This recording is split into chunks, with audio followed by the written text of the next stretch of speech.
ओम ब्रह्मा मुरारी त्रिपुरांतकारी भानु शशि भूमि सुतो बुधश्च गुरुश्च शुक्र शनि राहु केतव सर्वे ग्रहा शांतिकरा भवन्तु। ओम मये सूर्य सहस्त्रांशो तेजो राशि जगत्पते अनुकंपय मां भक्त्या गणर्घं दिवाकर। नमस्कार, स्वागत है आपका आचार्य वाणी में। मैं आचार्य डॉक्टर विक्रमादित्य आपके साथ हूँ और आज का विषय हमारा है मकर राशि, मकर लग्न वालों के लिए जो सूर्य का परिवर्तन है वो क्या कुछ योग बनाने वाला है।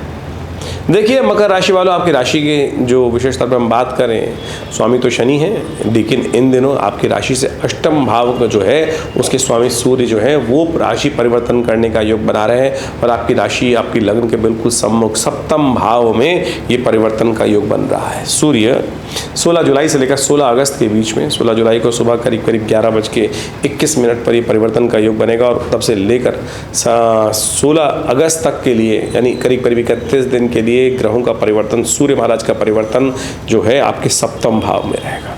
सप्तम भाव जीवन साथी का है, व्यापार का है और लग्न के बिल्कुल सप्तम भाव यानी राशि, लग्न राशि जो है उससे बिल्कुल सप्तम भाव में विराजमान हो। ऐसा कहा जाता है कि ये थोड़ी उग्रता उत्पन्न करता है ग्रह। सूर्य उग्र है माने जाते हैं, लेकिन अष्टम भाव के स्वामी भी हैं आपकी राशि के अनुसार से, तो ये कई क्षेत्रों में विशेष तौर पर छात्र इत्यादि जो लोग हैं उनके लिए समय बड़ा अच्छा दिखाई देता है।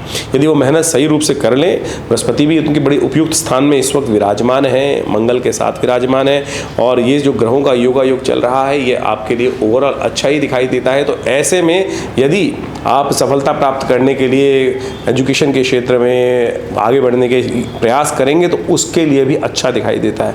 व्यावसायिक दृष्टिकोण से सूर्य का ये परिवर्तन जो है, चाहे व्यवसाय के दृष्टिकोण से देखा जाए तो वो उग्रता ज़्यादा उत्पन्न करेगा, एनर्जी ज़्यादा यूटिलाइज करता दिखाई दे रहा है, लेकिन आगे बढ़ने के योग डेफिनेटली बनाता दिखाई दे रहा है क्योंकि उग्रता से काम यदि फोर्सफुल तरीके से कार्य करने का प्रयास करेंगे तो बहुत अच्छा रहेगा। ऐसे में आपको विशेष तौर पर कुछ खास उपाय करने का प्रयास करना चाहिए। जीवन साथी के लिए समय थोड़ा भारी दिखाई देता है, उनके स्वास्थ्य के मामले में थोड़ा ध्यान रखने की ज़रूरत ज़्यादा रहेगी। इस बात का आपको विशेष तौर पर ध्यान रखने का प्रयास कीजिएगा क्योंकि सूर्य मकर राशि वालों के लिए सप्तम भाव में अननेसेसरी डिमांड्स थोड़ी सी आपके जीवन में उग्रता उत्पन्न करती दिखाई देगी, अशांति उत्पन्न करने के योग दे सकते हैं। थोड़ा शालीनता से शील भाव रखते हुए कार्य करने का आपको प्रयास करना चाहिए, ये बहुत ज़रूरी है। शनि महाराज आपकी राशि के स्वामी होकर इन दिनों वक्र स्थिति में द्वितीय भाव में चल रहे हैं, जो विशेष तौर पर धन का भाव है और कुटुंब का भाव भी है। और ये विशेष तौर पर क्या होता है, जब ग्रह वक्री हो जाता है तो धीरे धीरे अंश घटाने का प्रयास होता है। तो ऐसे में उस समय में थोड़ा सा आपको चीज़ों को बैलेंस करने में थोड़ी दिक्कत आ सकती है, लेकिन ओवरऑल ये जो परिवर्तन का योग दिखाई दे रहा है वो अच्छा है। नए संपर्कों में इजाफा, नई दोस्ती में इजाफा, नए लोगों को यूटिलाइज करने का समय आपके लिए दिखाई देता है, लेकिन उस समय में आपको थोड़ा शांत रहते हुए कार्य करने की ज़रूरत है। अननेसेसरी की एग्रेसिवनेस जो है वो कहीं ना कहीं आपको परेशान कर सकती है। उपाय क्या किया जाए इस सबको ठीक करने के लिए? उपाय जो समझ लीजिए क्या करेगा, सूर्य को शक्ति देने का प्रयास आपको करना चाहिए। सूर्य को शक्ति देते हुए थोड़ा मन को शांत करने का प्रयास करना चाहिए। चंद्रमा विशेष तौर पर आपको जो उपाय करना चाहिए, देखिए सावन का महीना चल रहा है, देव योग से इस समय में जो योग चल रहा है वो सावन का योग चल रहा है। शिव इस संसार के इस वक्त संपूर्ण रूप से संपूर्ण कार्यभार उन्हीं के पास है। क्यों? क्योंकि देव शयन हो चुका है। भगवान विष्णु जो पालक इस संसार के पालन के हार के रूप में रहते हैं, पालक माने जाते हैं, वो इस वक्त विशेष तौर पर शेषशय्या पर विश्राम के समस्त देवताओं के साथ विश्राम में है और सारा कार्यभार शिव के ऊपर है। तो आप एक उपाय बहुत सुंदर तरह से नोट करने का प्रयास कीजिए, शायद आपको कोई कहेगा नहीं, लेकिन हम आपकी राशि को समझते हुए सुंदर तरीके से बताने का प्रयास कर रहे हैं, वो आपके लिए बहुत अच्छा रहेगा। आप कोशिश ये करें कि भगवान शंकर का इस सावन में दूध के द्वारा, गऊ के कच्चे दूध से भगवान का अभिषेक नित्य प्रति करने का प्रयास करें। ओम नमः शिवाय, ओम नमः शिवाय। जो भी मंत्र याद हो, यदि रुद्राष्टाध्यायी के द्वारा कर सके तो बहुत श्रेष्ठ रहेगा। अपने नाम से भगवान का सुंदर रुद्राभिषेक करवा भी सकते हैं और करें। और देखिएगा ये जो सूर्य का परिवर्तन है जो 16 अगस्त तक रहेगा, ये आपके लिए कुछ अच्छा पॉजिटिव रिजल्ट्स देता दिखाई देगा, जो आपको लग नहीं रहा हो शायद, लेकिन हमें ज्योतिष के दृष्टिकोण से बहुत अच्छे से समझ में आ रहा है, क्योंकि बृहस्पति, मंगल, इन सब के कॉम्बिनेशंस जो बनते दिखाई दे रहे हैं वो कहीं ना कहीं उस पॉजिटिव रिजल्ट्स में, लेकिन धर्मयुक्त कार्य, राहु महाराज इस वक्त पराक्रम भाव में बैठकर धर्म पर देख रहे हैं और धर्म से दूर भागेंगे ना तो फिर एग्रेसिवनेस के द्वारा कई बार क्या होता है, कई बार समय 2 पत्ते गलत पड़ जाते हैं तो आदमी सोचता है अरे कुछ नहीं है, भगवान परमात्मा आत्मा आत्मा। इस समय सूर्य इतना उग्र है आपकी राशि सप्तम भाव में बैठकर कि सब चीज़ों को एक तरफ कर सकता है, लगता है भगवान भगवान कुछ नहीं होता। ऐसा ना समझें, सब कुछ परमात्मा के अधीन है सब कुछ। और भोलेनाथ तो संपूर्ण बहुत जल्दी मनोकामना सिद्धि करने के योग बनाते हैं। इस वक्त ग्रह अच्छे हैं, ओवरऑल थोड़ी बहुत दिक्कत हो तो जीवन में चलती रहती है, क्यों परेशान हो रहे हैं। तो आप कोशिश ये करें, गौ सेवा करने का प्रयास करें, गाय के सुंदर दूध से भगवान शिव का अभिषेक ओम नमः शिवाय का पाठ करते हुए करने का प्रयास करें। हमारे विवेकानंद योगाश्रम में भी सुंदर कार्यक्रम रहेगा पूरे 1 महीने तक, अभी बताएंगे आपको उस बारे में भी। लेकिन ग्रह के दृष्टिकोण से यदि आप इन सब चीज़ों को समझते हुए कार्य करेंगे तो बहुत अच्छा आपके लिए ग्रहजन प्रभाव के दृष्टिकोण से अच्छा रहेगा। जीवन साथी का थोड़ा ध्यान रखिएगा, थोड़ा सा आपका एग्रेसिव स्वभाव, थोड़ी सी आपकी एग्रेसिव वाणी जीवन में कहीं ना कहीं थोड़ा सा दुख का उदय भी कर सकती है और वो थोड़ा सा क्लैश को भी बढ़ा सकती है। तो इसलिए भगवान सूर्य का जो भगवान शिव का जो उपाय बताया है ना कि जल से दूध से, विशेष तौर पे ठंडे दूध से भगवान का अभिषेक करने का प्रयास कीजिए, ये सबसे श्रेष्ठ उपाय है आपके लिए। ये करिएगा और देखिएगा, इससे आपके कष्टों को निवारण करने में बहुत सुंदर सहायता मिलेगी। साथ साथ गौ सेवा भी अवश्य करने का प्रयास करें, वो बहुत शुभ रहेगी। और हो सके यदि आपके लिए जो ग्रह दृष्टिकोण से दिखाई देती लाल गाय या काली गाय, इसका विशेष सेवा करने का अवसर मिल जाए तो बिल्कुल चूकिएगा मत। हरा चारा, रोटी, अन्न, गेहूं की बनी हुई रोटी, ये सब चीज़ें अवश्य गाय को अपने हाथ से नित्य प्रति देने का प्रयास कीजिए। ये सूर्य परिवर्तन के लिए बहुत महत्वपूर्ण है आपकी राशि के अनुसार से। और ये करीब करीब जैसा हमने कहा 16 जुलाई से लेकर 16 अगस्त तक यहाँ विराजमान होकर आए हैं, तो इसका पॉजिटिव एस्पेक्ट जो है उसको इस्तेमाल करने का प्रयास कीजिएगा। थोड़ा मन शांत करते हुए कार्य करना, नित्यपति भगवान सूर्य को जल दें। ओम अहि सूर्य सहस्त्रांशो तेजो राशि जगत पते अनुकंप मां भक्ता गणगम दिवाकरम। ये सूर्य का परिवर्तन कुछ ना कुछ नया आपके प्रकाश को उदय करने के, जीवन में आगे बढ़ने के सुंदर रास्ते बना सकता है। छोटी मोटी समस्याएं जीवन में होती हैं, चलती हैं, लेकिन उनको बहुत भार में ना लें। ओवरऑल ग्रह दृष्टिकोण से आपकी राशि के अनुसार से 7.5 चल रही है, 7.5 का अंतिम भाग है, इसलिए उसका भी ध्यान रखने की ज़रूरत है। हनुमान जी का नित्यपति पाठ करें। देखिए एक सबसे बड़ा फैक्टर है ये सूर्य का परिवर्तन, चंद्रमा का परिवर्तन, बुध का परिवर्तन, ये तो 1-1 महीने के लिए, कुछ दिन के लिए है, 2-3 दिन के लिए होता है। लेकिन शनि महाराज की 7.5 जो अंतिम भाग में है वो आपके लिए बहुत महत्वपूर्ण है।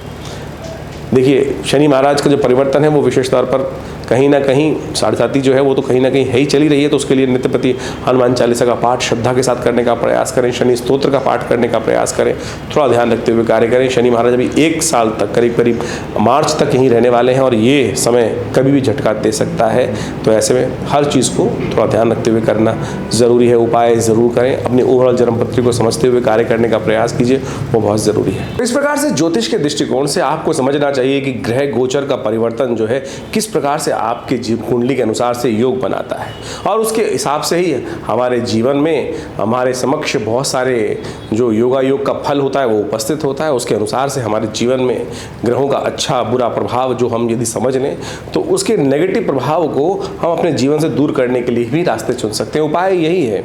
देखिए ज्योतिष के अंदर एक कारण है और एक है निवारण। निवारण के अंदर विभिन्न उपाय हैं। बहुत सारे लोगों का मत ये रहता है कि जब जीवन में जब कुछ बन रहा है, हो रहा है, आ रहा है, जब वो निर्धारित है तो फिर उसमें परिवर्तन कैसा कर सकते हैं। देखिए कुछ भी निर्धारित नहीं है, सब कुछ आपके कर्म के अनुसार से है। जिस प्रकार का कर्म होगा उसके अनुसार से उसका फल होगा।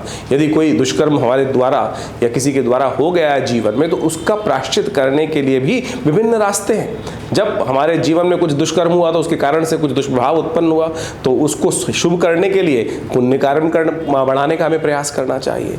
यही जीवन की विचित्र विडंबना है कि हमको ये ज्ञान सही रूप में सही जगह यदि प्राप्त हो जाए तो हम सब चीज़ों को ठीक करने का रास्ता बना सकते हैं। वास्तविक तौर पर ये समझ लीजिए कि जो निवारण है वो परमात्मा का नाम ही है। हम विभिन्न उपायों की तरफ जाते हैं, उन सब का एक ही जो रास्ता है वो परमात्मा की कृपा ही है।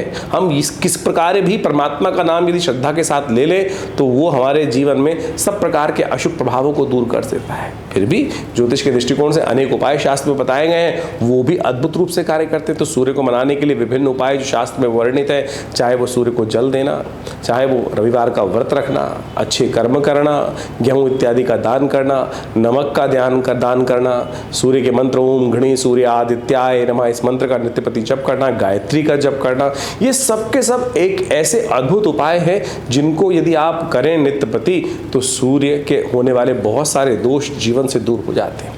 तो इन सब कर्मों को यथाउचित भाव से अवश्य करने का प्रयास करना चाहिए। सूर्य का जो आदित्य हृदय स्तोत्र है वो तो अद्भुत है, यदि उसका सानिध्य नित्यपति लिया जाए तो अनेक प्रकार से जीवन के कई कष्टों को दूर करने का रास्ता बन जाता है। सूर्य प्रत्यक्ष देवता है शास्त्र के अनुसार से, और वो नित्यपति अपना दर्शन देते हैं प्रकृति में, हर मानव को, हर जीव को अपना दर्शन देते हैं। नित्यपति अपने कार्य के अनुसार से वो संसार में प्रकाश का उत्पादन करते हैं, इसलिए हमारे यहाँ उनको प्रत्यक्ष देवता कहा गया है। तो उनको ठीक करने के लिए उनके ग्रह प्रभाव को अपने जीवन से, यदि हम अशुभ प्रभाव यदि किसी कर्म के अनुसार से हमारे जीवन में बन गया है तो उनको ठीक करने के रास्ते अवश्य आपको चुनने का प्रयास करना चाहिए। और यदि नित्यपति भगवान सूर्य को आप जल देंगे तो उनके तेज को ग्रहण करने से भी आपके जीवन में जो कहीं ना कहीं कुछ उठापटक के योग हैं, कुछ नेगेटिव सूर्य के अनुसार से जो प्रभाव उत्पन्न दिखाई दे रहा है ज्योतिष गणनाओं के अनुसार से, उसको बहुत बढ़िया तरीके से ठीक कर सकते हैं। और विभिन्न प्रकार से विभिन्न समय और इस समय तो बड़ा अद्भुत योग चल रहा है। जब तक ये सूर्य जो महाराज जो कर्क राशि में चलेंगे तब तक सावन का सुंदर महीना चलता दिखाई दे रहा है, और ऐसे में भगवान का सुंदर स्तवन करें। कहा जाता है कि देवशयनी एकादशी से भगवान विष्णु तो शेषशय्या पर विश्राम करने चले जाते हैं, लेकिन उसके बाद संसार का संपूर्ण दायित्व जो है वो भगवान शिव के ऊपर आ जाता है, और भगवान शिव जो है वो तो भोलेनाथ है। और सुंदर सावन का महीना चल ही रहा है, तो उसको ठीक करने के लिए सबसे श्रेष्ठ है ना भगवान का नित्यपति रुद्राभिषेक करें। हमने विवेकानंद योगाश्रम में इस पूरे सावन के महीने में सुंदर रुद्राभिषेक नित्यपति रखा है। दूध से, दही से, घी से, भस्म से, विभिन्न इच्छु रस से, विजया के रस से, विजया से, सब प्रकार से, दही से, दही इत्यादि से, खीर इत्यादि सब प्रकार से भगवान का सुंदर अभिषेक नित्यपति चलता है। भगवान शिव का बहुत विशाल शिवलिंग यहाँ सदगुरु आचार्य श्री केशव देव जी के द्वारा प्रतिष्ठित किया गया है दिल्ली में विवेकानंद योगाश्रम में। वहाँ नित्यपति सावन के पूरे महीने में रुद्राभिषेक रहेंगे। अपनी अपनी मनोकामनाओं के निमित्त लोग वहाँ इस कार्यक्रम में रोज जुड़ते हैं, आते हैं, रुद्राभिषेक करते हैं। तो आप भी सादर आमंत्रित हैं अपने ग्रहजन्य प्रभावों को दूर करने के लिए, मनोवांछित इच्छा प्राप्त करने के लिए, समस्त कष्टों के निवारण के लिए। जो आश्रम में नित्यपति 8 घंटे करीब यज्ञ होता है और शाम को नित्यपति रुद्राभिषेक जो चल रहा है उसमें आप सम्मिलित हो सकते हैं, अपने नाम से रुद्राभिषेक करा सकते हैं।